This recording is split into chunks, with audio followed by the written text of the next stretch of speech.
Before we begin, if you're enjoying these law enforcement stories from across America, please take a moment to subscribe and hit that like button. It really helps us continue sharing these accounts. And I'm curious, where are you watching from right now? Drop your location in the comments. Now, let's get into tonight's story. My name is James Caldwell, but my close friends call me Jim. I have served as sheriff of Braxton County, West Virginia, for over 8 years, and before that, I served as deputy sheriff for 16 years. I know every valley, every back road, and every family in the county. At least I thought I did until that incident happened. After what happened in October 1995, everything I thought I knew about Sutton Lake changed. When you build something new on top of something old, you see what it is that should never be touched. This story starts with a phone call, but to understand it, you need to understand a few things about me. First, I'm 42 years old, a widower for the past 6 years. My wife Catherine died of cancer in 1989, just 2 months after we buried our son, Michael. He was 9 years old when he drowned in Sutton Lake during a family picnic. Turned my back for 2 minutes, just 2 minutes. By the time I realized he wasn't on the shore anymore, it was too late. I pulled his body out of that water myself. That's something you never forget. The weight of your own child, lifeless and cold, your hands shaking so badly you can barely hold on, the way the water runs out of their mouth, the way their eyes won't close no matter how many times you try. After that, I threw myself into work. What else could I do? The house was too quiet without Michael's laughter, without Catherine's voice.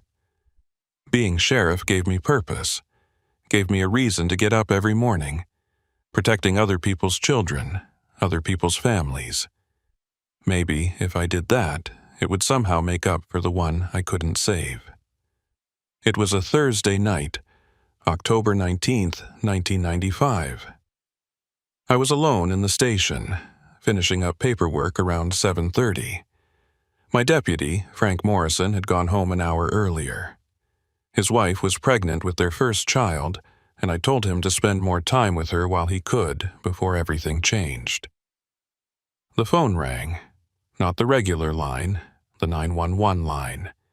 I picked it up, expecting the usual, domestic disturbance, maybe car accident on Route 19, nothing unusual.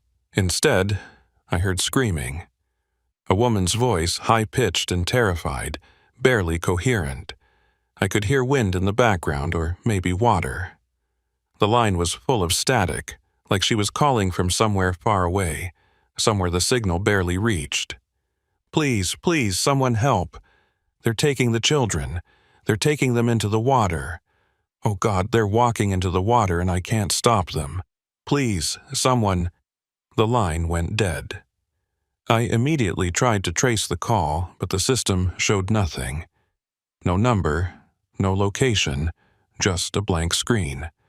Like the call had never happened. But I'd heard it. Heard the terror in that woman's voice. Heard something else, too, underneath her screaming. Children's voices, singing. High and sweet and completely out of place, I grabbed my keys and radio, calling Frank as I headed for my patrol car. "Frank, I need you back at the station. Got a possible emergency. Children in danger near water location unknown." "Copy that, Sheriff. On my way. Any details?" "Not yet. Just get here." But I had an idea where to start looking. Sutton Lake. It's the biggest body of water in Braxton County, created back in 1961 when they built the Sutton Dam. Before that, it was just the Elk River running through several small communities. The dam flooded all of it. Houses, churches, farms, even a few graveyards. The Army Corps of Engineers said they relocated everything important, but the old-timers knew better. There were things down there that never got moved. Things that should have stayed buried. Michael had drowned in Sutton Lake. Maybe that's why my gut told me to head there first. I drove out Route 4, taking the winding road that follows the shoreline. Sutton Lake is strange at night. The water's so dark it looks black, and the mountains rise up on all sides, blocking out most of the sky. There are dozens of little coves and inlets, places where old roads used to run before the water came. Most people avoid the lake after dark, not because of any particular danger, but because it feels wrong somehow, like the water remembers what it drowned. I'd driven about 10 miles, checking each pull-off and boat launch, when I saw the light. It was faint, coming from up a gravel road that I didn't recognize. I'd driven this route 1,000 times and I'd never seen that road before. But there it was, overgrown and barely visible, but definitely a road. And at the end of it, maybe a quarter-mile up, I could see a warm yellow glowhouse lights. I turned onto the gravel road, my tires crunching on stones. The vegetation grew thick on both sides, branches scraping against my patrol car. This road hadn't been maintained in decades, maybe longer. The house came into view as I rounded the final curve, and I felt something cold settle into my stomach. It was a white farmhouse, 2 stories, with a wraparound porch and a pitched roof, the kind of house people built in the 1950s or 60s. It looked well-maintained, freshly painted, with lights glowing in every window. A tire swing hung from an old oak tree in the front yard. Children's bicycles leaned against the porch steps. But something was wrong. The house sat maybe 50 yards from the lake shore, close enough that high water would flood the basement, and houses didn't exist this close to Sutton Lake. The Corps had made sure of that when they built the dam. Everything within 100 yards of the future water line had been demolished. This house shouldn't exist. I parked my patrol car and grabbed my flashlight, though I didn't need it with all those lights blazing. I approached slowly, hand resting on my service weapon, every instinct telling me something was very wrong here. The porch steps creaked under my weight. Old wood, but solid. I could hear sounds from inside, a radio playing music. Big band music, the kind my grandfather used to listen to, and something else. Children laughing. I knocked on the door. "Sheriff's Department, is anyone home?" The laughter stopped immediately. The radio cut off mid-song. The sudden silence was worse than any noise. I knocked again, louder. "This is Sheriff Caldwell. I received a 911 call about children in danger. I need to speak with whoever's in charge here." Nothing. Just silence, and those warm lights glowing through curtained windows. I tried the doorknob. Unlocked. The door swung open with a long, drawn-out creak. "Sheriff's Department," I called out again, stepping inside. "I'm coming in." The interior of the house hit me like a physical blow. It was perfect, immaculate, and completely frozen in time. The living room had furniture from the early 1960s, a console television with rabbit ear antennas, a rotary phone on a side table, magazines on the coffee table, Life and Saturday Evening Post, dated 1962. A calendar on the wall showed October 1962, 33 years ago. But everything looked new. No dust, no decay, no signs of abandonment. The carpet had fresh vacuum tracks. I could smell something cooking in the Kit Brown pot roast, maybe. And underneath it all, something else. Something like lake water and wet stone. "Hello?" I called out, moving deeper into the house. "This is the sheriff. I'm here to help." I checked the Kit Brown first. A pot was on the stove, still warm but not hot, containing what looked like stew. A loaf of bread sat on the counter, half sliced. 7 plates were set at the dining room table, with 7 glasses of milk, full and cold. 7 places, for 7 children. I felt the hair on the back of my neck stand up. I moved through the first floor, checking each room. Everything was pristine, perfectly preserved, completely wrong. A den with children's toys scattered on the floor. board games in mid-play, a puzzle half completed on a card table. The stairs to the second floor were carpeted in a pattern I recognized from my childhood. My grandmother had carpet like this. I climbed slowly, my flashlight beam cutting through shadows that seemed thicker than they should be. 4 bedrooms upstairs. The master bedroom looked untouched, the bed made with military precision. 2 smaller bedrooms, obviously for boys based on the decor. 1 larger bedroom with bunk beds and pink curtains. And in each room, in each bed, a child. 7 children total. 4 boys, 3 girls, ages ranging from what looked like 4 years old to maybe 12. They were lying in their beds, tucked in carefully, hands folded on their chests. Their eyes were closed. They weren't moving, weren't breathing. They were dead, had been dead for a very long time, but they looked perfect.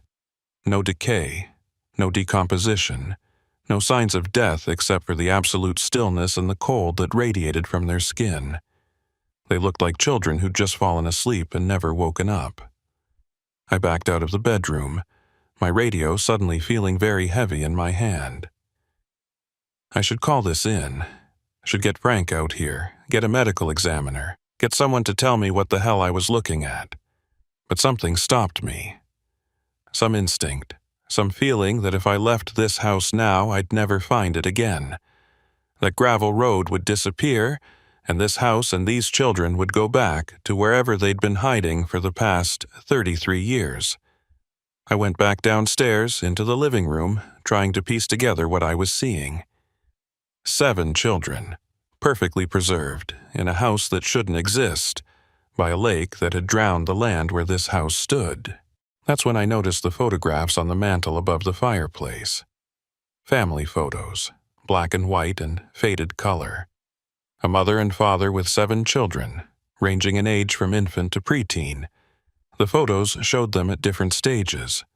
Birthday parties, Christmas mornings, summer picnics by a river that I recognized as the Elk River, before it became Sutton Lake. The most recent photo showed the whole family. The 7 children were the same ones I'd found upstairs. Same faces, same ages. The mother was a thin woman with dark hair and tired eyes. The father was a big man, wearing overalls, probably a farmer or coal miner. Written on the back of the photo in faded ink, Thompson family, October 1962. October 1962, 33 years ago. Right around the time Sutton Lake was being filled, when the dam was first closed and the water started rising, drowning everything in its path. I pulled out my notebook and wrote down the name. Thompson family. 7 children. I'd research them when I got back to the station, find out what happened to them, but I had a horrible feeling I already knew. I was about to leave, about to head back to my car and call for backup, when I heard it. A clock chiming slow, deep, resonant. 8 chimes. 8 o'clock. And then, from upstairs, I heard a sound that made my blood freeze. Children's laughter. I ran for the stairs, taking them 2 at a time.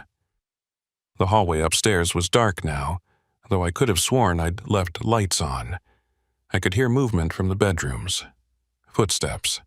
Small feet on old wooden floors. I reached the first bedroom, the one with the bunk beds. The beds were empty.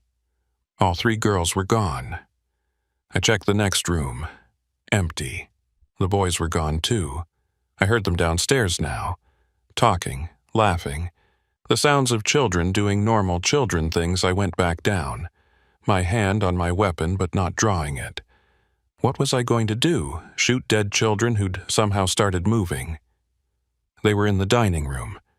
All 7 of them sitting at the table with those 7 plates of food. They were eating, talking to each other, acting completely normal, like they hadn't just been corpses in their beds 2 minutes ago.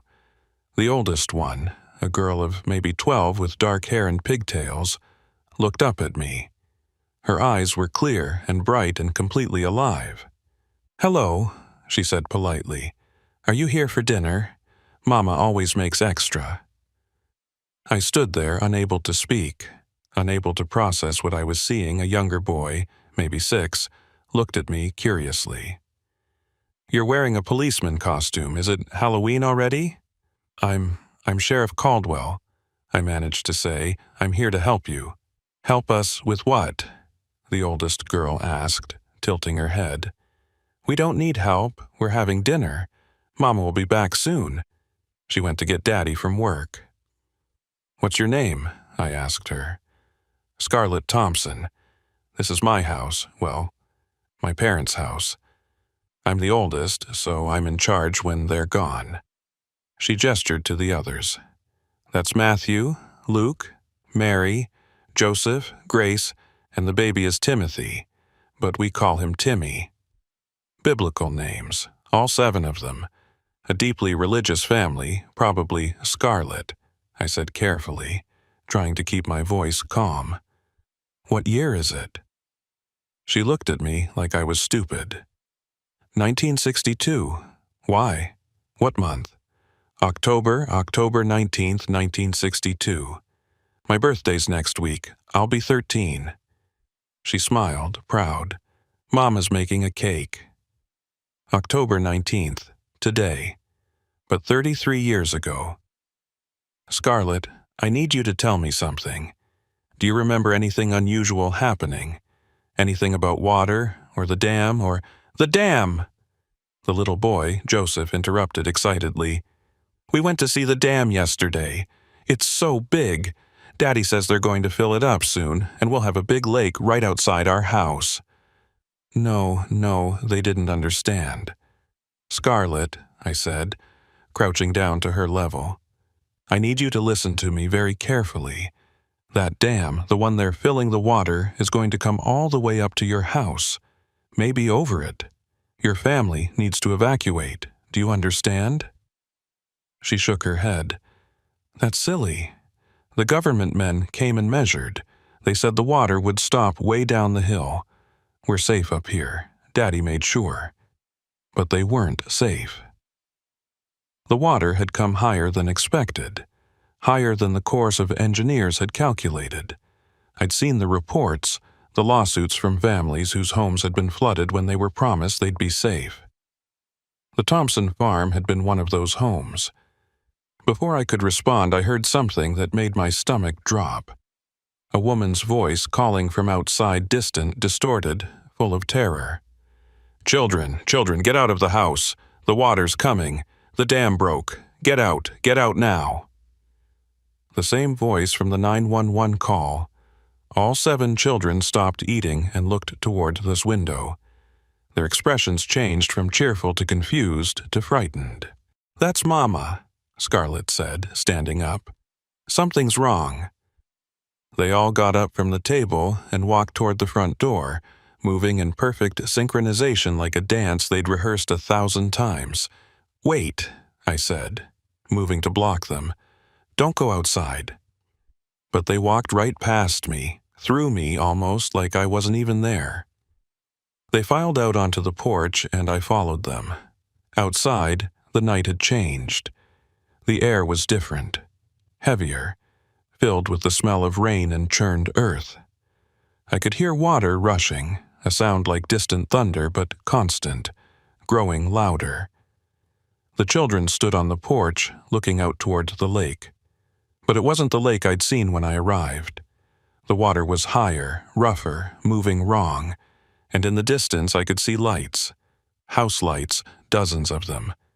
The community that used to exist here before the flood. "Mama," Scarlett called out. "Where are you?" That voice answered, closer now. Run to high ground. The dam gave way. The water's coming." And I could see it now, a wall of water, dark and massive, rolling down the valley toward us.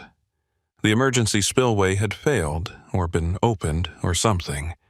The water was coming faster than anyone had expected, higher than anyone had calculated. This wasn't now. This was then. October 19th, 1962.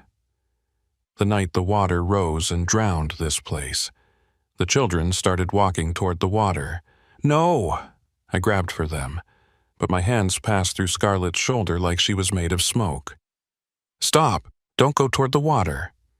But they kept walking, all 7 of them, down the porch steps, across the yard, toward the lake shore, toward the rushing wall of water that was seconds away from hitting. I ran after them, trying to grab them, trying to stop them, but I couldn't touch them. They were ghosts, or memories, or something else, replaying the last moments of their lives. The water hit. It was cold and dark and moving with impossible force. It swept over the children like they were made of paper, and I saw them tumble and disappear into the churning blackness. I tried to follow, tried to save them, but the water was gone as suddenly as it had appeared. I was standing on the shore of Sutton Lake, the calm, dark water lapping gently at the rocks. The house was behind me, lights still burning cheerfully in every window. The children were gone. I stood there, breathing hard, trying to understand what I'd just witnessed. A replay of that night.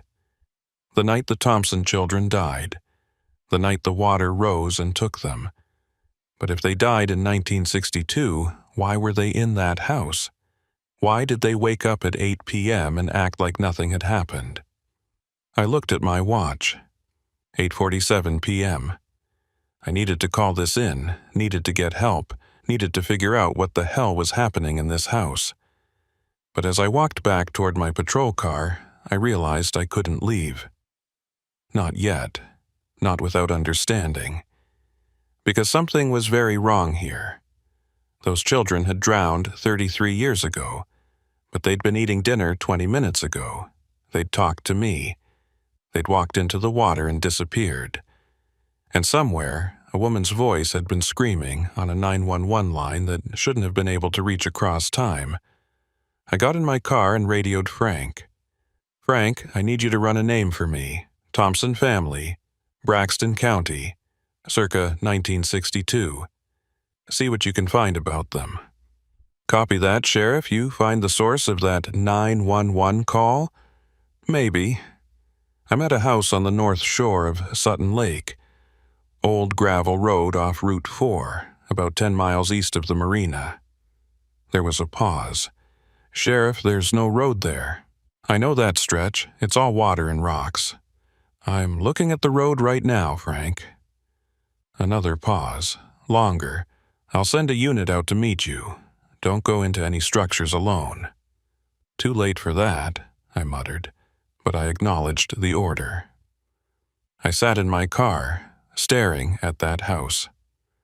The lights were still on. I could see movement through the windows. The children back inside, back at the dinner table. Like nothing had happened.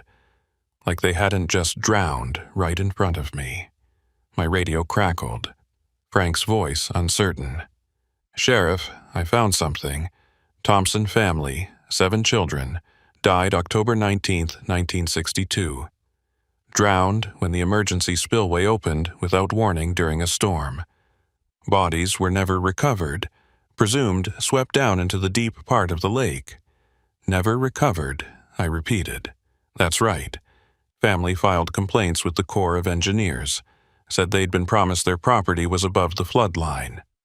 Investigation found that the calculations had been wrong. Several families lost homes and property. But the Thompson family lost everything, including 7 children. 7 children who'd just eaten dinner and walked into the water and vanished. Frank, I need you to find out if there were any other incidents on this property. Anything unusual. People seeing things, hearing things, anything." "Will do, Sheriff. Are you okay? You sound strange." Was I okay? I'd just watched 7 dead children eat dinner and drown in a flood that had happened before I was born. Was I okay? "I'm fine. Just get me that information." I looked back at the house. The children were in the living room now, playing a board game on the floor. Scarlett was dealing cards. The younger ones were laughing, like it was a normal evening in a normal house in a normal world. But it wasn't normal. None of this was normal. And I had a horrible feeling that 8 o'clock was just the beginning, that whatever had happened to these children on October 19th, 1962, was still happening. Every night. A loop they couldn't escape. I checked my watch again. 9:15 p.m. I didn't know how long the cycle lasted, didn't know when they would walk into the water again, drowning over and over in an endless replay of their last night. But I was going to find out, because maybe, just maybe, there was a way to stop it, a way to give these children peace, or maybe there wasn't. Maybe they were trapped here forever, reliving their deaths every single night, and there was nothing I or anyone else could do about it. I grabbed my flashlight and headed back toward the house those children had looked at me, had talked to me, which meant they weren't just memories or ghosts. They were something else, something aware, something that might understand if I could just figure out how to communicate. I was a sheriff. I'd spent my entire adult life protecting people, and even if these children were already dead, even if they'd been dead for 33 years, I was going to find a way to protect them. Or die trying. I walked back up those porch steps, back into that house frozen in 1962, back into the mystery of the Thompson children and Sutton Lake and whatever dark thing had been keeping them trapped here for over 3 decades. The children looked up as I entered. Scarlett smiled. "You came back," she said. "Do you want to play Parcheesi?" I looked at her face, so young and innocent, and completely unaware that she was dead. "Sure," I said, "I'll play," because I had until midnight, maybe later, to figure this out, to understand what was keeping them here. And something told me the answer was in the water. In Sutton Lake, in the dark depths where their bodies had never been found. Something was down there. Something that had been disturbed when they built the dam. Something that fed on tragedy and loss and the unfinished business of the dead. And it wasn't done with the Thompson children yet. I sat down on the floor with 7 dead children and played Parcheesi, watching the clock tick toward whatever came next, and wondering if I'd just made the biggest mistake of my life by coming into this house. I played board games with dead children for 2 hours. Parcheesi first, then Monopoly, then a game of Old Maid with the youngest ones. They laughed and argued over rules and acted exactly like normal kids on a normal evening in a normal house. Except nothing about this was normal, and the wrongness of it pressed on me with every passing minute. Around 10:30 p.m., I excused myself and went outside to check in with Frank.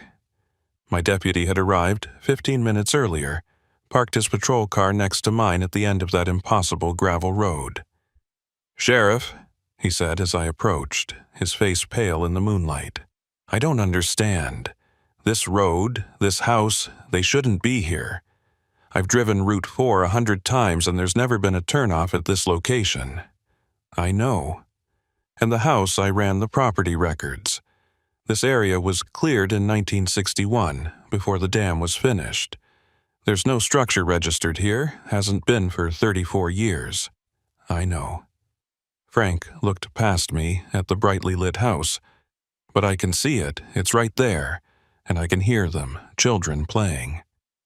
7 children, I said. The Thompson family. They drowned the night the water rose in 1962. But they don't know they're dead, Frank. They think it's still October 19th, 1962. They're waiting for their parents to come home. Frank was quiet for a long moment. "What are we dealing with here, Jim?" "I don't know. But I think we need to understand what happened that night. The real story, not just what's in the official reports." Frank pulled out a folder he'd brought from the station. I found more than the official reports. I found witness statements, complaints filed with the Corps of Engineers, even some newspaper clippings from the Braxton Democrat. He handed me the folder, and I opened it under the light of my flashlight. The first document was a photocopy of a newspaper article from October 21st, 1962. 7 children missing, presumed drowned in dam emergency. Tragedy struck Braxton County this weekend when the emergency spillway at the new Sutton Dam was opened without warning during a severe thunderstorm. The unexpected release of water flooded several properties that had been assured by Corps of Engineers surveyors that they were above the projected floodline. Most devastating was the loss of the Thompson family children. Robert and Margaret Thompson had gone to Braxton Town for supplies when the flood hit, leaving their 7 children at home under the supervision of their eldest daughter, Scarlett, age 12. When the parents returned, the farmhouse was underwater and all 7 children were missing. Bodies have not been recovered. Search efforts continue, but officials say the force of the water likely swept the children into the deepest part of the new lake. The Thompson family has refused to leave the area, insisting they will not abandon their children. I felt a chill run through me. The parents had survived. They'd been in town when it happened. They'd left their children alone, and when they came back, all 7 were gone. The next document was a statement from Margaret Thompson, dated November 3rd, 1962. I heard them. I heard my children calling for me from the water. The rescue workers said it was grief playing tricks on my mind, but I know my children's voices. They were calling for me to come get them. They said they were cold. They said they were scared. They said they were waiting. I went to the water's edge every night for a week, calling back to them, but they stopped answering. The sheriff said I was disturbing the peace and threatened to have me committed. My husband, Robert, made me stop going to the water, but I still hear them late at night, singing the songs I taught them, coming from across the water. Another document, dated April 1963, was a property abandonment notice Robert and Margaret Thompson had left Braxton County. No forwarding address. The farmhouse, now partially underwater during high lake levels, had been condemned and was supposed to be demolished. But it was never demolished, because I was looking at it right now, perfectly intact, perfectly preserved, like the last 33 years had never happened.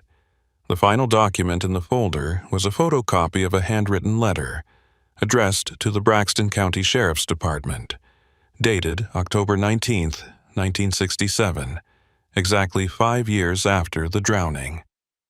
My name is Margaret Thompson. I am writing this from my new home in Ohio, where my husband and I have tried to rebuild our lives, but I cannot escape what happened in Braxton County. Every year on October 19th, I hear my children.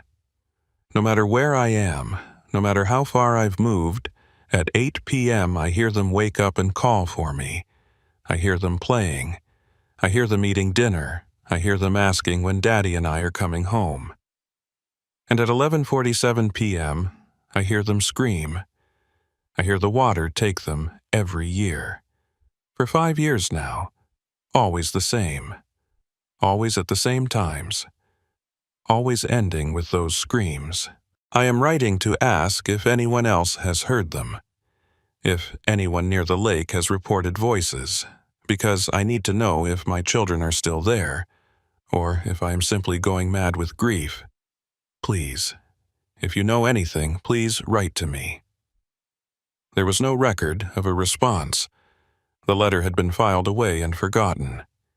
Frank and I stood in silence, reading by flashlight, the sound of children's laughter drifting from the house. She heard them, I said finally. Even from Ohio, she heard them wake up every October 19th at 8 p.m. And at 11:47 p.m. something happens, Frank added, something bad. I looked at my watch. 10:47 p.m. 1 hour until whatever Margaret Thompson had heard her children scream about. I'm going back in, I said. I need to be there when it happens. Maybe I can stop it. Jim, you can't stop something that happened 33 years ago. Maybe not. But those kids talked to me. They saw me. which means I'm not just watching a recording of the past. I'm interacting with something that's still here, still aware. And if they're aware, maybe they can be saved. Frank looked at me with concern. Jim, I know you're thinking about Michael, but these aren't your son. You can't save them. I have to try. I walked back toward the house, Frank following reluctantly. As we approached the porch, I heard Scarlett's voice calling out, "Mr. Sheriff, are you leaving? We are going to play charades." I stopped at the bottom of the steps. Scarlett was standing on the porch, backlit by the warm glow from inside. She looked so alive, so normal. It was easy to forget she was dead. "Scarlett, I need to ask you some questions. Important questions. Can you answer them truthfully?" She nodded seriously. "Mama says to always tell the truth." "Do you remember what happened after dinner? After you finished eating?" Her expression faltered. "After dinner, we went outside to see the lake. It was so big and pretty in the moonlight." "And then what?" "And then," she frowned, concentrating. "And then Mama called us. She said to come back inside, but we couldn't. Her face went pale. "We were in the water. How did we get in the water?" "Scarlett, do you remember drowning?" She stared at me, her eyes filling with tears. No, we didn't drown. We're fine. We're right here. We're waiting for Mama and Daddy to come home."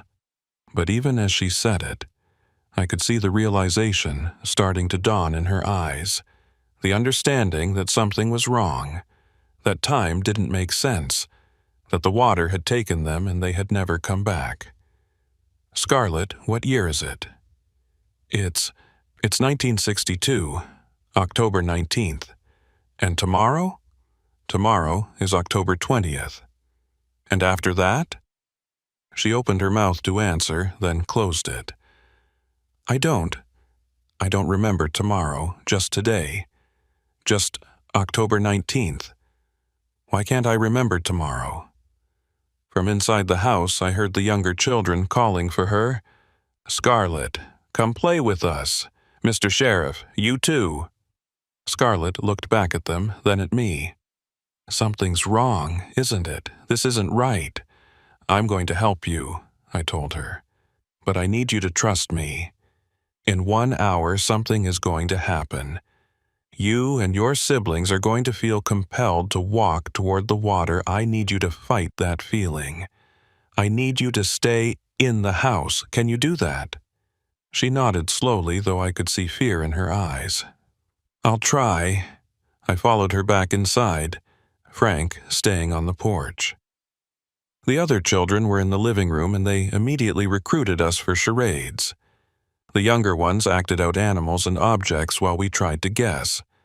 It was surreal, playing with children who didn't understand they were trapped in a loop, reliving the same night over and over for 33 years. At 11:30 p.m., I noticed the children starting to act strangely.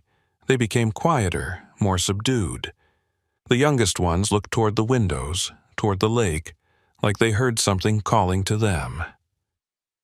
"Scarlett," I said quietly, "do you feel it?" She nodded, her face pale. "Something's calling us. It wants us to come to the water. Don't listen to it, stay here." But I could see it was a struggle.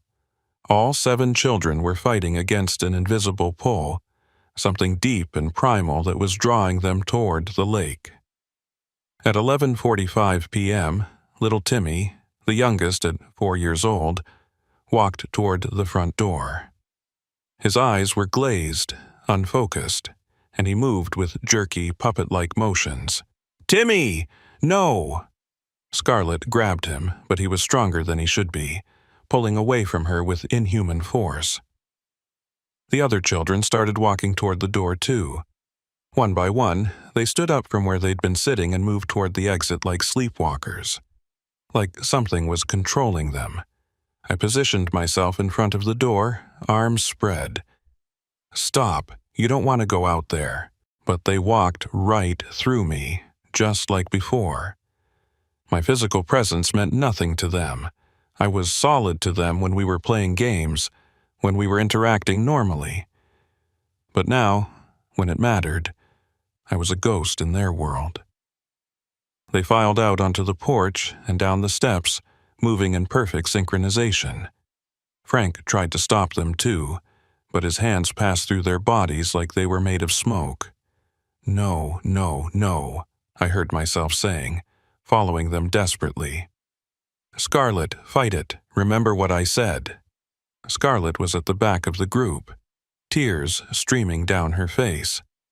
She was fighting harder than the others, each step a visible struggle. I can't stop. It's so strong. It wants us. It's been waiting for us.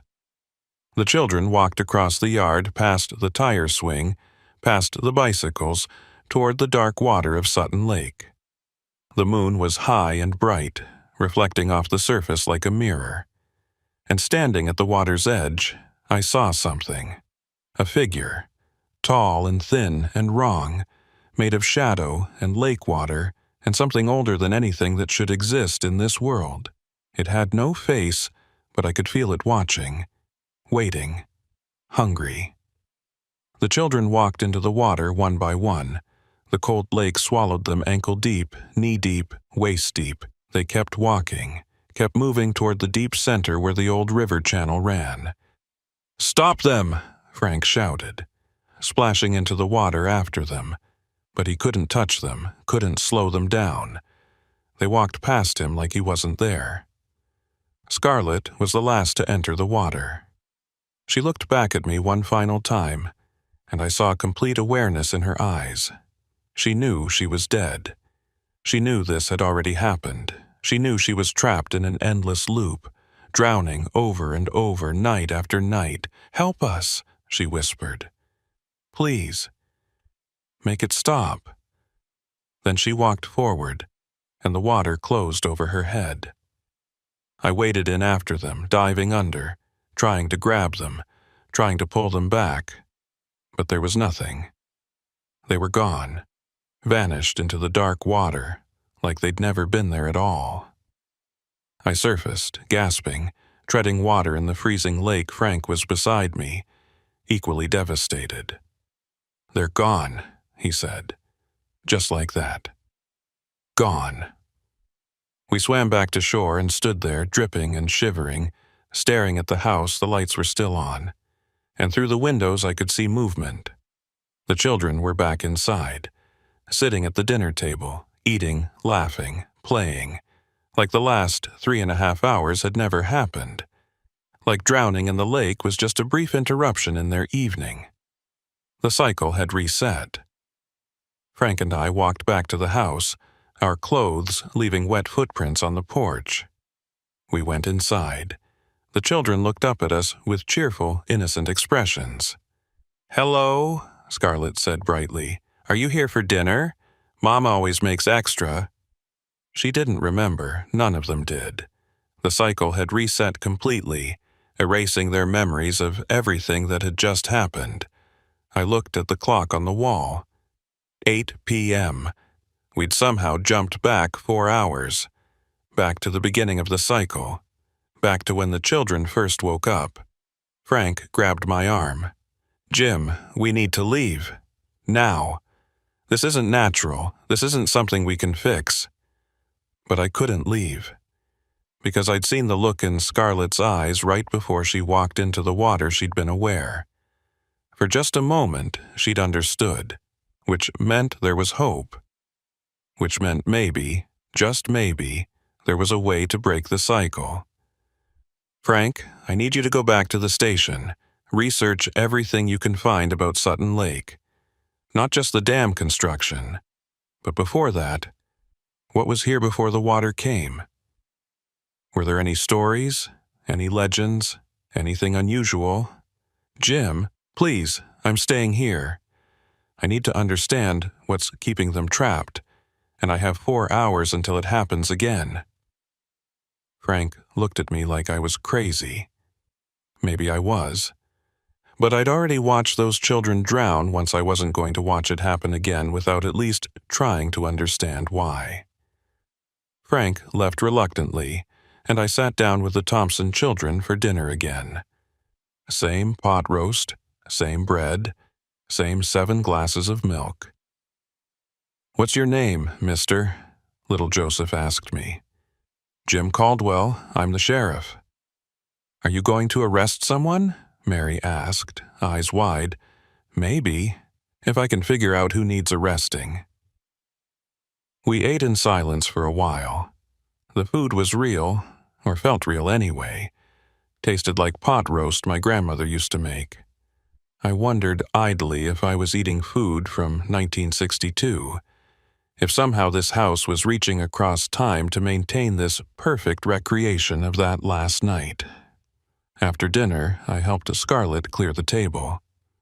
As we stood at the sink, I asked her quietly, "Do you ever feel like this night repeats? Like you've lived it before?" She paused, her hands in the soapy water. "Sometimes I have dreams.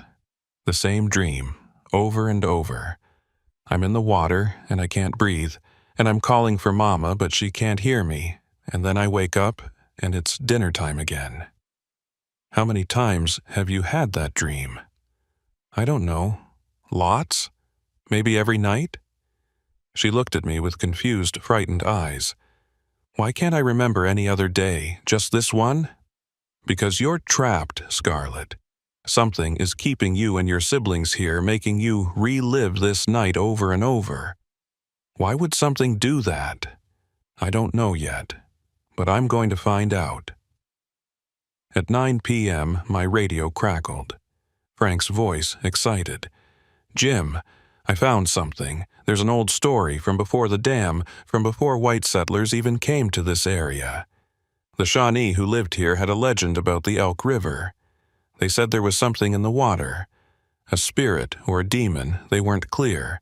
It fed on drowning victims, on the last breath of people who died in the water. They called it the Drowned Mother, and they made offerings to appease it." Offerings? Sacrifices. The story says that if someone drowned in the river, they had to perform a ritual to release the victim's spirit.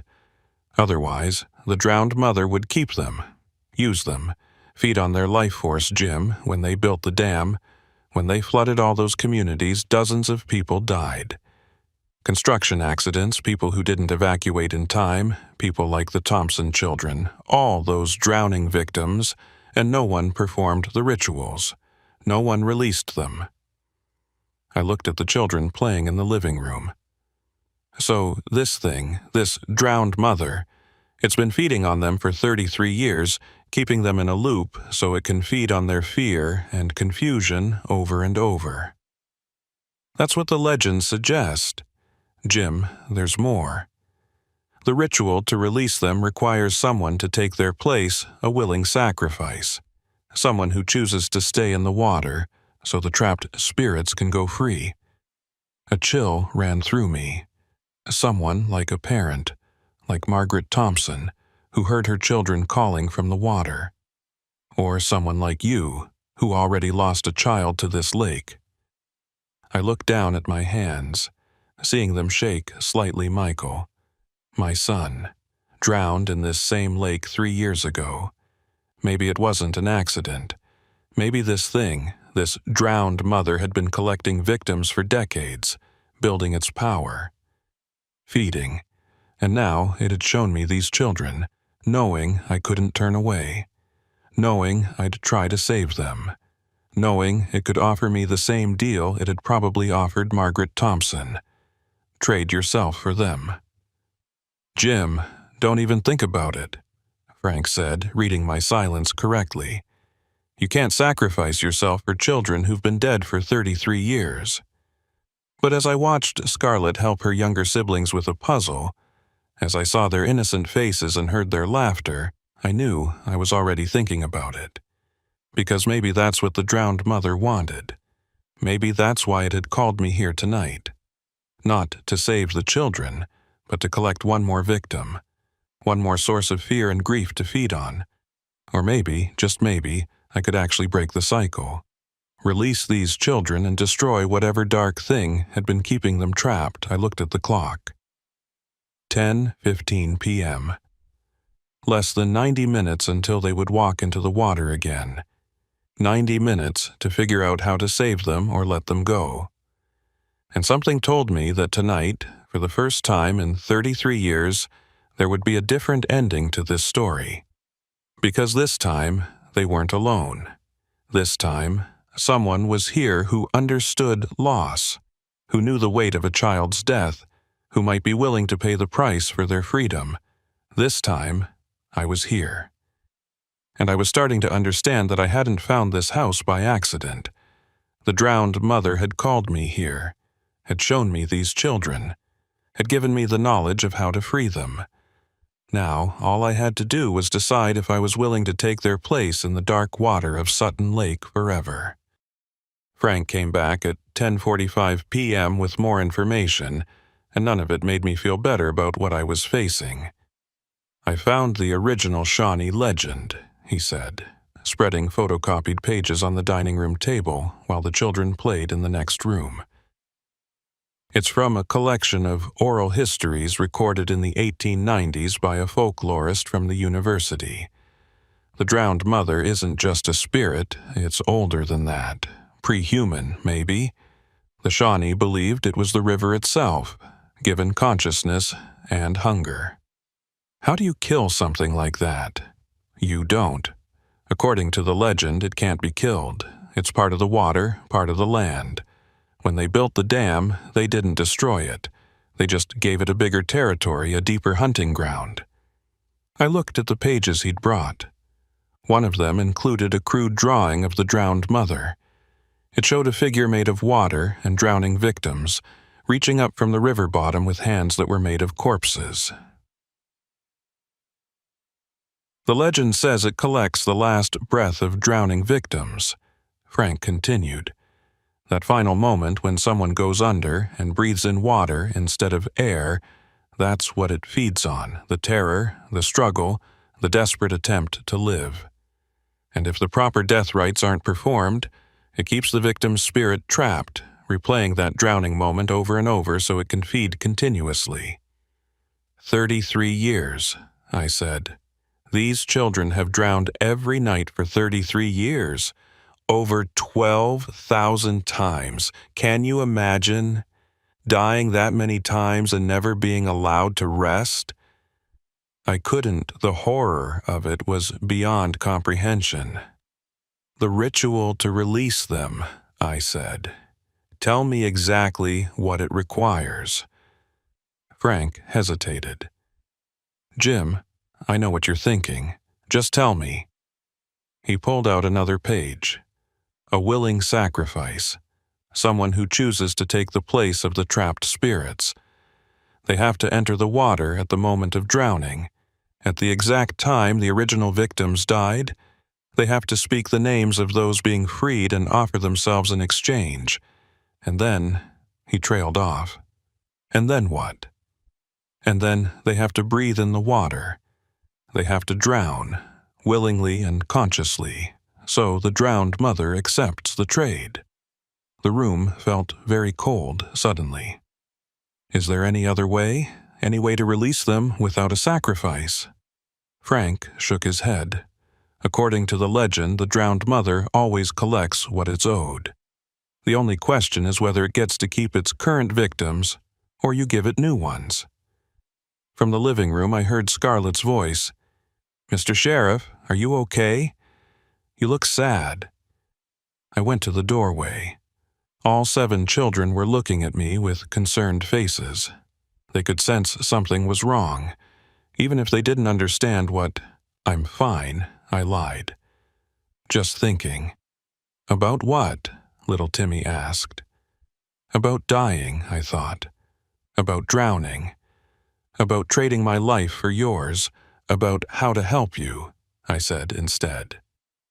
Scarlett stood up and walked over to me. She was a tall girl for 12, almost as tall as I was when I was that age. She had her mother's dark hair and what I imagined was her father's steady gaze. "You know something," she said quietly. something you're not telling us. I knelt down to her level. Scarlett, I need to ask you something important. If you could leave this place, if you could stop living the same night over and over, would you want to? She looked confused. What do you mean, same night over and over? You've been reliving October 19th, 1962 for 33 years. Every night you wake up, have dinner, play games, and then something makes you walk into the water, and then you wake up again and do it all over. You're trapped here, Scarlett. You and your brothers and sisters. Her eyes filled with tears. That's not true. That's impossible. How could... But even as she protested, I could see the realization dawning. The memories of all those repeated nights, all those drownings, surfacing from wherever the drowned mother had buried them. Oh, God, she whispered. I remember all of it, every single time. We drown every night, and I can't stop it, and I can't save them, and... She started hyperventilating, panic overtaking her. I grabbed her shoulders. Scarlett, listen to me. I can stop it. I can free you, all of you. How? I couldn't answer, because the truth would terrify her even more. The clock on the wall showed 11:15 p.m. 32 minutes until they would start walking towards the water. 32 minutes until I had to make a choice. Frank pulled me aside. Jim, you can't do this. You can't trade yourself for them. Why not? They're children. They've suffered for 33 years. They deserve peace. And what about the people you protect? What about this county? What about the people who depend on you? You'll be fine without me. That's not the point. Jim, I know you're thinking about Michael. I know you blame yourself for his death, but sacrificing yourself won't bring him back. It won't ease that guilt. This isn't about Michael, isn't it? You lost your son to this lake. Now you're being offered a chance to save 7 other children from the same fate, but the cost is your life. That's not justice, Jim. That's not even redemption. It's just suicide with extra steps. I turned to face him. What would you do if it was your child trapped here, drowning every night for 30 years? If someone offered you a way to free them, would you take it? Frank was quiet for a long moment. I don't know. I do. I'd take it in a heartbeat. I looked at Scarlett, who was now comforting her younger siblings. They were all starting to remember now, all crying and holding each other as the memories of thousands of drownings flooded back. The horror on their faces was unbearable. At 11:30 p.m., I made my decision. I walked out onto the porch, down to the lakeshore. The water was calm and dark. Reflecting the moon like black glass, I could feel something watching me from the depths, something ancient and hungry. I know you can hear me, I said to the water. I know what you are, the drowned mother, the spirit of the river, the thing that feeds on drowning victims. The water rippled, though there was no wind. I'm offering you a trade. Take me instead of them. 7 children for 1 man. I'll drown willingly, consciously. I'll give you what you want, but you have to let them go. You have to release their spirits and let them rest. The water rippled again, and I heard something. Not words exactly, but a feeling, a communication that bypassed language entirely. It was interested. The drowned mother was always interested in willing victims. They tasted better than the unwilling ones, lasted longer. But there was a condition. It wanted to make sure I understood what I was agreeing to. The water before me began to change, showing me images like a dark mirror. I saw myself drowning, over and over, just like the Thompson children. I saw years passing, decades, centuries. I saw the lake drying up eventually, thousands of years in the future, and me still trapped, still drowning in memory, unable to escape even when the water was gone. Forever? That was what I was agreeing to, not death, but eternal drowning, eternal suffering. The drowned mother didn't just want my life. It wanted my eternity. I stood there, staring at the water, understanding, for the first time, the full weight of what I was considering Scarlett and her siblings had endured this for 33 years. Was I strong enough to endure it forever? Behind me, I heard Scarlett's voice, "Mr. Sheriff, what are you doing?" I turned. All 7 children were standing on the shore, watching me. They'd followed me out of the house. "Going for a swim," I said, trying to keep my voice light. "You're going to trade yourself for us," Scarlett said. It wasn't a question. Somehow, she knew, "You're going to drown so we don't have to." "Scarlett, don't do it." She walked closer. "We're already dead. We died 33 years ago. You're still alive. You still have time left. Don't waste it on us. You've suffered enough. And you think suffering in our place will make it better? It won't. It'll just be you drowning instead of us. The thing in the water, it doesn't care. It just wants to feed." She was 12 years old and dead for 33 years, but in that moment, she sounded wiser than anyone I'd ever met. "What do you want me to do?" I asked. "Just leave you here? Let you keep drowning every night?" "I don't know, but I know this isn't the answer." She looked at her siblings, then back at me. "Maybe there isn't an answer. Maybe some things can't be fixed." The clock in the house chimed. 11:45 p.m. 2 minutes until the pull would start, 2 minutes until they'd begin walking toward the water. And then I saw him, standing at the far end of the shore, barely visible in the moonlight, a boy, maybe 9 years old, with dark hair and my wife's eyes. Michael, my son, my dead son. He was standing at the water's edge, looking at me with an expression I couldn't read. Not afraid, not sad, just waiting. "Do you see him?" I whispered. Scarlett followed my gaze. "The boy?" "Yes. He's been there the whole time I thought he was with you." "That's my son. He drowned here 3 years ago." Understanding crossed her face. "The thing in the water, it has him too." I started walking toward Michael, my heart pounding. He remained still, watching me approach. As I got closer, I could see details. The swim trunks he'd been wearing that day, the way his hair stuck up in the back like it always did, the small scar on his knee from when he fell off his bike. Michael," I said, my voice breaking. "Michael, it's Dad." He didn't respond, just kept staring at me with those eyes that were Catherine's eyes, the eyes I'd loved and lost. "I'm so sorry," I continued. "I turned my back for 2 minutes. Just 2 minutes. I should have been watching you. I should have saved you." Michael's mouth opened, and I heard his voice for the first time in 3 years. "You can save me now." "How?" "The same way you can save them." He gestured toward the Thompson children. "Trade yourself. Take our places. Free us. Michael, don't you want to save me, Dad? Don't you want to make it right?" Something was wrong. The way he was talking, the words he was using, Michael had never called me Dad like that.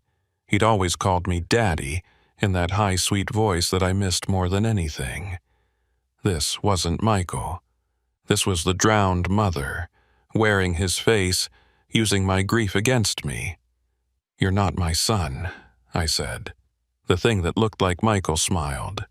"I'm what's left of him. I'm the memory of his last breath, his last thought, his last moment of terror. I'm real enough. Get away from me. You can't save them, Sheriff, not the Thompson children, not your son. You can only trade yourself for them. And when you do, I'll have you instead. One man for 8 children, I think that's a fair trade. Nothing about this is fair. The Michael thing laughed. Life isn't fair, death isn't fair, and what comes after is least fair of all. It turned and walked into the water, disappearing beneath the surface. I stood there, shaking, my hands clenched into fists. The drowned mother had just shown me its hand. It wanted me, had wanted me since Michael died, had been waiting for the right bait to lure me in. The Thompson children were just that bait. Frank appeared at my shoulder. That thing isn't going to let you save them without taking you in return. That's the only trade it understands. Then what do? You leave. You walk away. You accept that some things can't be fixed. But I couldn't. Because at 11:47 p.m., the Thompson children began their walk to the water.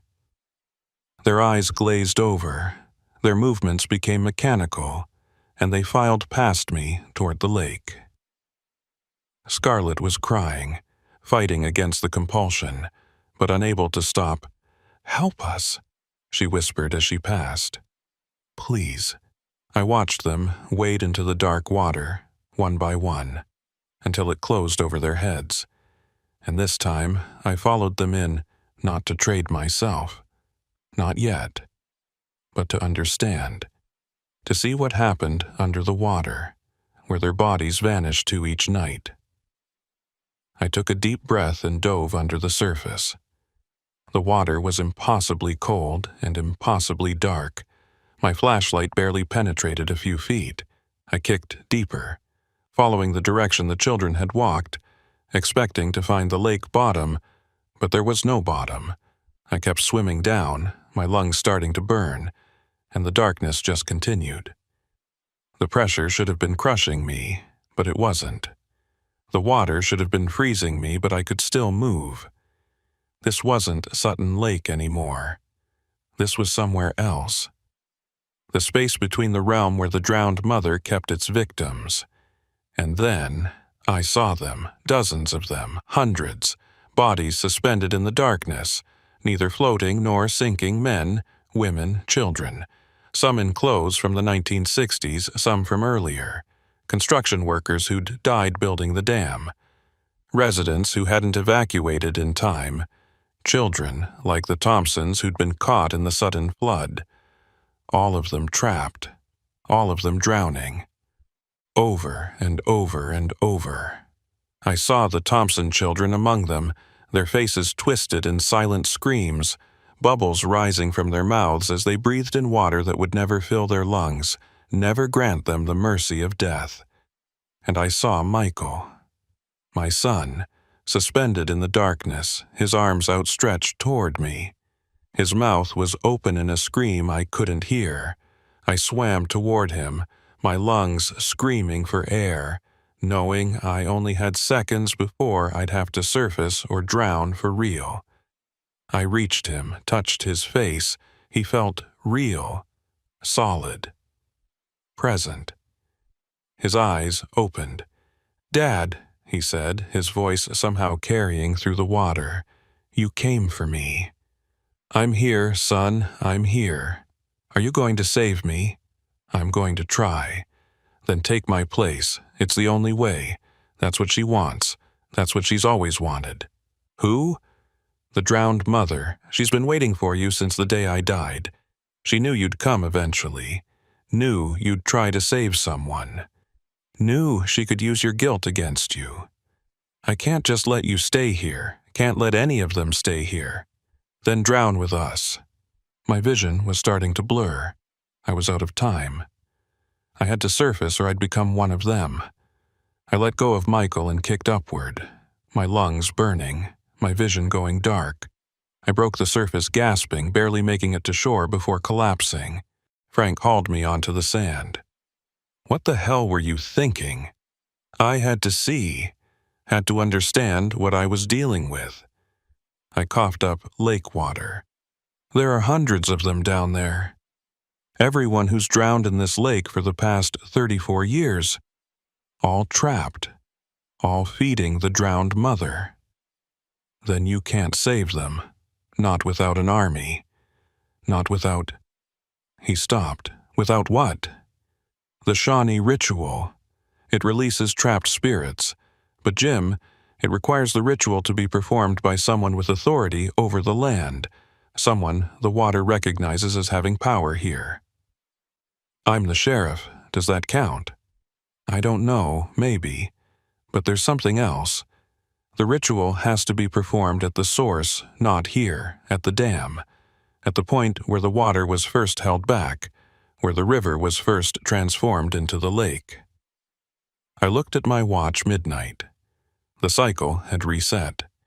Inside the house, lights were back on. The Thompson children would be having dinner again, forgetting everything that had just happened. How long do we have until the next cycle? 4 hours. Until 8 p.m. tomorrow, or tonight, or however time works for them. Then we have 4 hours to get to Sutton Dam, figure out this ritual and perform it before they drown again. Jim, even if we do this right, even if we release all those spirits, something has to anchor the water. Something has to hold back the drowned mother. The ritual requires a sacrifice. Then I'll be the sacrifice. There has to be another way. Find it in the next 4 hours, or I'm walking into that dam at 8 p.m. and I'm not coming back. Frank stared at me, recognizing the determination in my voice. He'd seen it before in other situations, other crises. When I made up my mind, nothing could change it. All right, he said finally. Let's go save some children. We drove through the night toward Sutton Dam, racing against a clock that didn't follow normal time, trying to stop something that had been feeding for 34 years, and I knew, deep in my bones, that one way or another, this ended tonight. Either the drowned mother would let its victims go, or it would have one more permanent addition to its collection, me. Sutton Dam loomed against the pre-dawn sky like a concrete wall between worlds. 300 feet high, 700 feet long, holding back millions of gallons of water and something far older than the lake itself. Frank and I arrived at 4 a.m., driving past the locked gates and barriers that were supposed to keep people out after dark. We parked at the base of the dam and stood looking up at the massive structure, feeling its weight, its presence. The ritual has to be performed at the spillway, Frank said, consulting the pages he'd brought. Where the water flows through, that's the threshold point, the place where the river becomes the lake. We climbed the access stairs, our footsteps echoing off concrete. At the top, we found the spillway, a series of massive gates that controlled water flow. Only one was partially open, releasing a steady stream of water into the river below. Frank pulled out a piece of paper covered in phonetically spelled Shawnee words. I got this from a professor at the university. He translated it from those old oral histories, but Jim, he said, this is dangerous, calling on the drowned mother directly, asking it to release its victims. It's like walking into a lion's den and asking it to give up its food. I'm not asking, I'm demanding, and I'm offering payment. Your life. If that's what it takes. The sky was beginning to lighten in the east. We had maybe 2 hours before the sun came up fully, before the Thompson children would wake again in that impossible house, eat dinner again, play games again, drown again. Unless I stopped it. Frank began to read the ritual words, his pronunciation halting but clear. The language was ancient, guttural, full of sounds that seemed to resonate with the water flowing through the spillway. As he spoke, the water began to change. The steady flow became turbulent, churning. I could see shapes in it, faces forming and dissolving in the foam. The hundreds of victims trapped below the surface, responding to the ritual. Drawn by the possibility of release, Frank's voice grew stronger as he continued, reading the words that commanded the drowned mother to hear us, to acknowledge us, to consider our offer. The water began to rise, flowing backward against gravity, climbing up the spillway toward us. It formed a column, a shape, a figure. The drowned mother. It was made of water and darkness and the memories of drowning victims. I could see faces in its substance, hands reaching out from within its form. It had no true shape, just a constantly shifting mass that hurt to look at directly. It spoke, not with words, but with feelings, impressions, raw emotion translated directly into our minds. You summon me. You call me forth from the deep. What do you want, little sheriff? I want you to release your victims, I said, trying to keep my voice steady. All of them. The Thompson children, the construction workers, everyone you've trapped over the years. Let them go. Let them rest. Why would I do that? They are mine. I claimed them fairly. The water took them, and I kept them. That is the natural order. There's nothing natural about trapping spirits in an eternal loop of drowning. You're not a natural force. You're a parasite, a predator. The water churned more violently, the drowned mother's anger manifesting as waves that crashed against the spillway. I am the river. I am the lake. I am every drop of water that has ever taken a life. I am ancient beyond your comprehension. And you dare to call me a parasite? I dare to call you what you are, and I'm offering you a trade. Me for them. One life willingly given, consciously drowned, in exchange for every spirit you hold. You think one life equals hundreds? You think your suffering can feed me as much as theirs? No. But I'm offering you something they can't give you. Choice. They were all taken by accident. By circumstance, I'm choosing to drown. That has to be worth more. The drowned mother was silent for a long moment, the water figure shifting and churning as it considered, it is worth more. A willing sacrifice, a conscious death, yes, that would sustain me for many years. But why should I trade?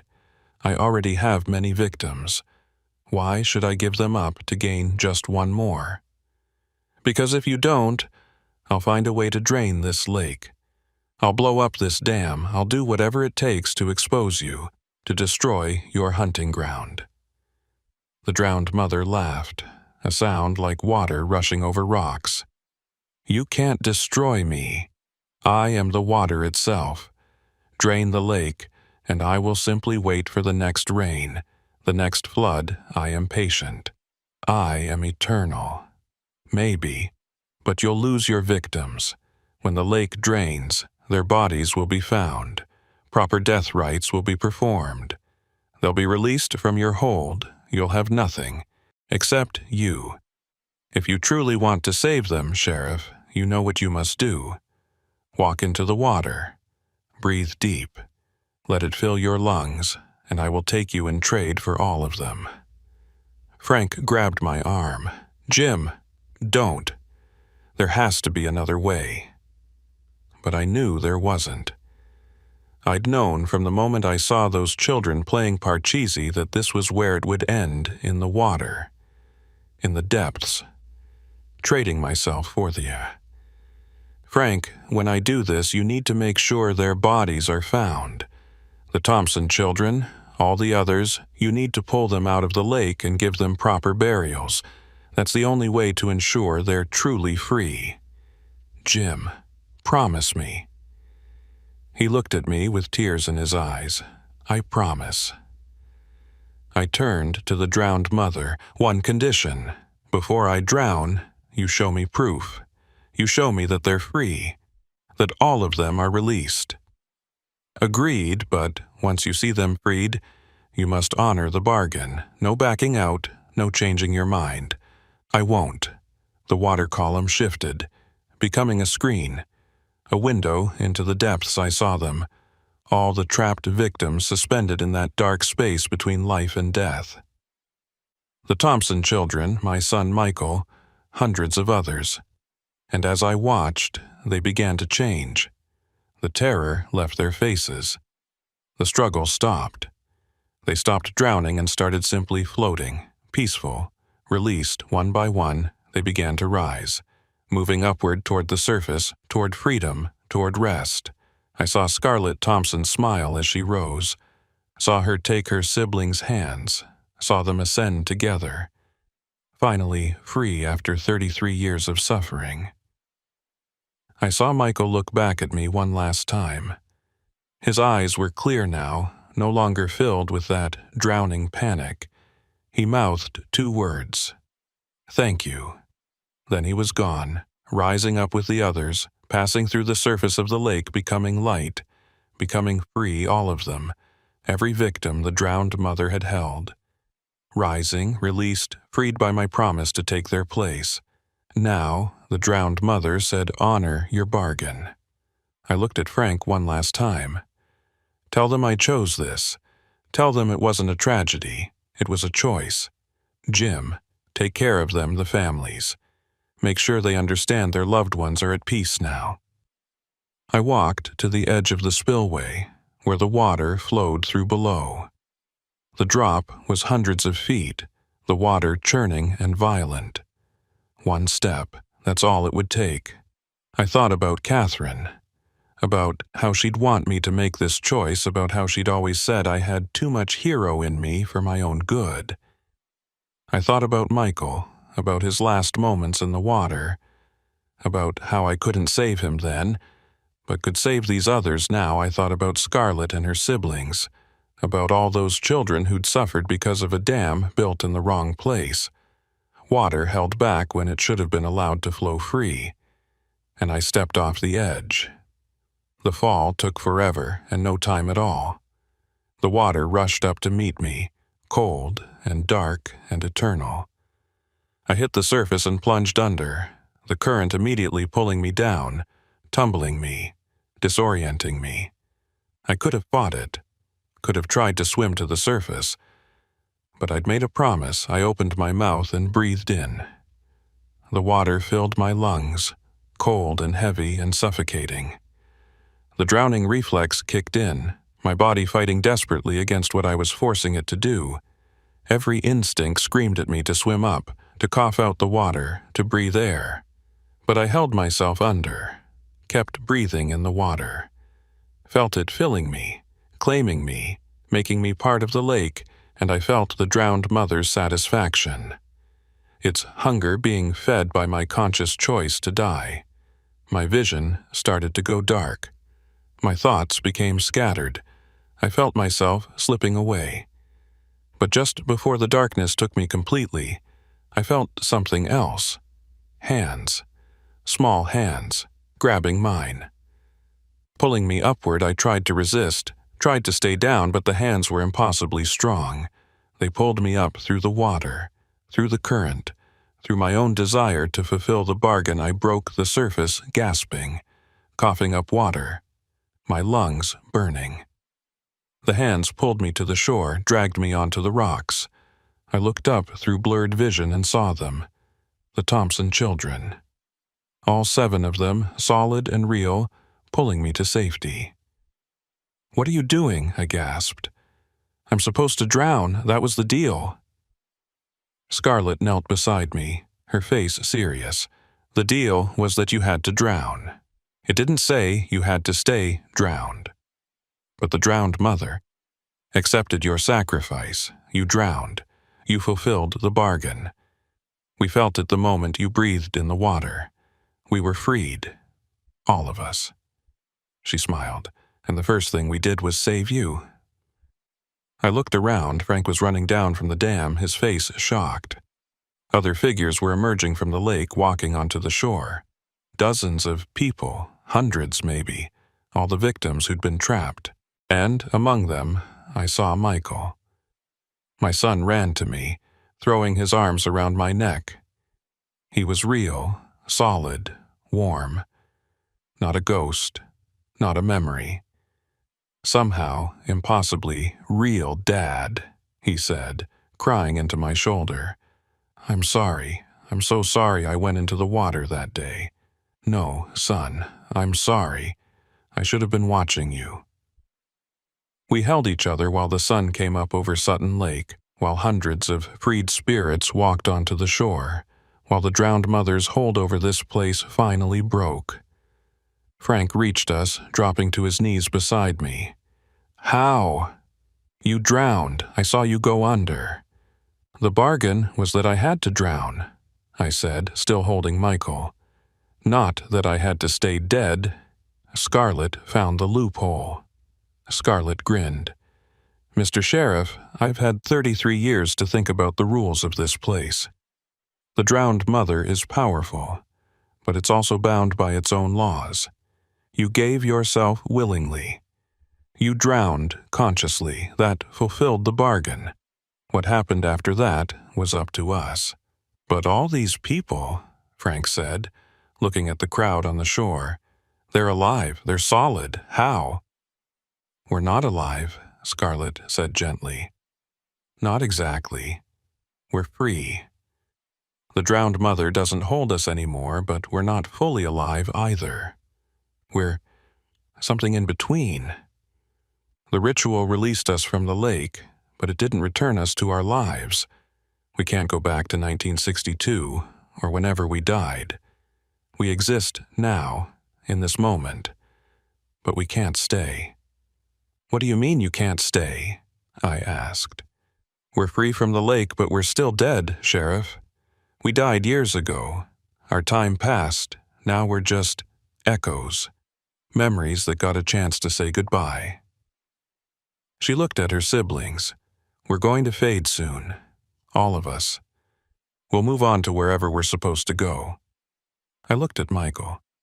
"How long do we have?" "Until the sun is fully up," he said. "Maybe an hour." 1 hour.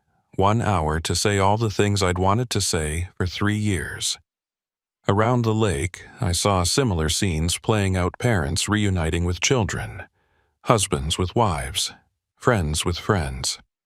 All the people who'd been trapped by the drowned mother, all getting one final chance to say goodbye. I sat with Michael on the shore, holding him, talking to him, telling him all the things I'd wanted to say since the day he died. He told me about his last moments, how he'd slipped on a rock and gone under, how the water had taken him before he could call for help. He told me he wasn't afraid anymore, wasn't trapped anymore. Scarlett sat with her siblings, all 7 of them together. One last time I heard them laughing, planning what they'd tell their parents when they saw them again, wherever they were going. As the sun climbed higher, the freed spirits began to fade. They became translucent, then transparent, then simply gone, moving on to whatever comes after. Finally, released from their eternal drowning, Michael hugged me one last time. "I love you, Dad. Tell Mom I love her too. She's waiting for you, son. She's been waiting. I know. I can feel her now. She's calling me." He smiled, and in that smile I saw Catherine's smile, the expression she'd worn when she looked at our boy. Then he was gone, fading into the morning light, finally at peace. I sat there on the shore, watching the last of the spirits disappear, feeling the weight of 3 years of grief finally starting to lift. Frank sat down beside me. "You okay?" "No, but I will be." We sat in silence for a while, watching the sun fully rise over Sutton Lake. The water looked different now, cleaner, like something dark had been washed away. "What about the house?" Frank asked. "The Thompson house? Let's go see."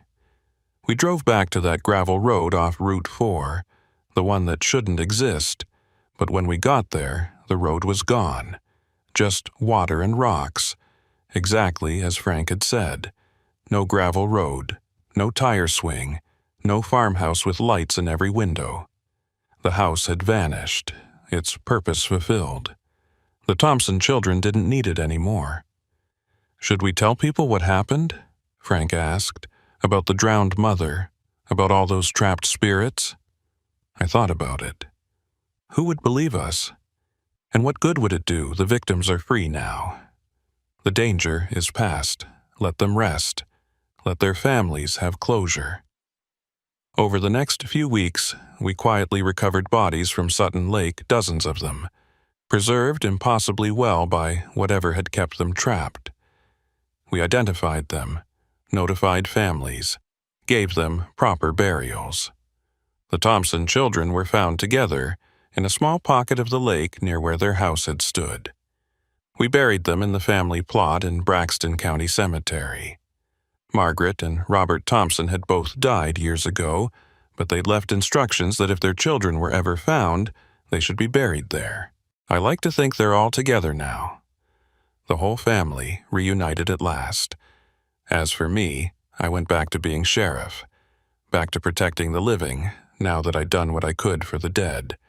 But sometimes, late at night, I go back to Sutton Lake. I stand on the shore and look out at the dark water, and I think about what lies beneath. The drowned mother is still there, I know, still waiting, still hungry. But it has no more victims, no more trapped souls feeding its eternal hunger.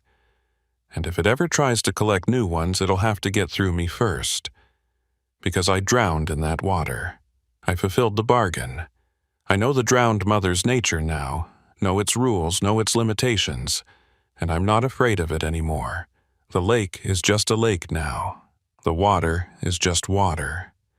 The dead rest peacefully, finally released from their endless drowning, and I'm still here, still alive, still protecting my county. Because 7 children saved my life when they saved themselves. Because my son got to say goodbye. Because sometimes, even in the darkest waters, there's a way to find the light. I'm Sheriff James Caldwell of Braxton County, West Virginia.